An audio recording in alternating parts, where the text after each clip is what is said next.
আজকে জংশনে হচ্ছে cloth exhibition.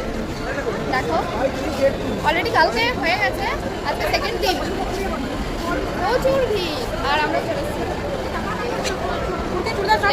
দেখো এখানে এখানে রয়েছে কুর্তি সালোয়ার, আর এইরকম পরিমাণে একটা ভিড়,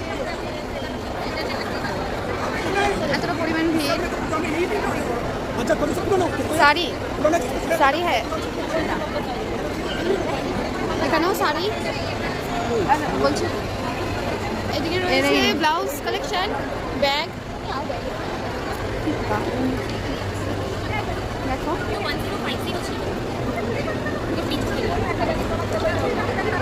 দেখো এক্সিবিশনে কত কিছু এসছে। প্রথমে ভেবেছিলাম শুধু জামা কাপড় আসবে, বাট না।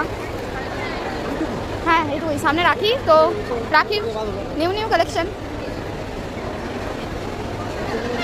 ছেলেদের কিছুই নাই এখানে, মেয়েদের সব। দেখো শাড়ি, দেখো কি সুন্দর না প্রিন্ট। দেখো এখানে প্রাইস দেখেছো, এই একটা এই ঝুমকাটার দাম 550 টাকা। কি আছে এর মধ্যে? এর মধ্যে এমন কি এমন আছে এটার দাম 480 টাকা? আমি বুঝতে পারছি না এই ঝুমকার মধ্যে কি আছে 480 টাকা। অ্যাকচুয়ালি এটাকে অরিজিনাল মেটাল বলে, মানে এখানে সবাই বলছে অরিজিনাল মেটাল, যার কারণে ওই ঝুমকাগুলোর এত দাম। আদার্সওয়াইজ কিছু না।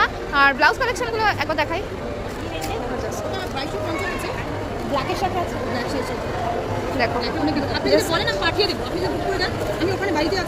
ব্লাউজটা কি দারুণ না? মোটামুটি কি দারুণ মিনাকারি কাজ। এটা রয়েছে ব্লাউজ কালেকশন, আর মোস্ট সব থেকে বেশি যেটা রয়েছে সেটা হচ্ছে শাড়ি কালেকশন। চলো ওই দিকটা একবার দেখি। আমি কি জানি সেটা তো কিছু নেই না। দেখো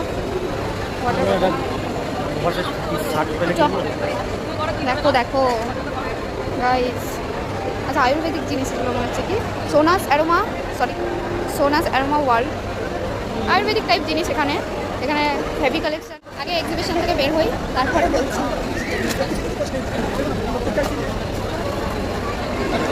ব্যাপারটা হচ্ছে এখানে জিনিসের দাম অনেক বেশি, যার কারণে জিনিস কিনে পছন্দ হবে না, মানে পছন্দ হলেও একটা দামে আসবে না, কারণ রিজনেবল প্রাইসে কিছুই নেই, এত একটা দাম হাই হাই।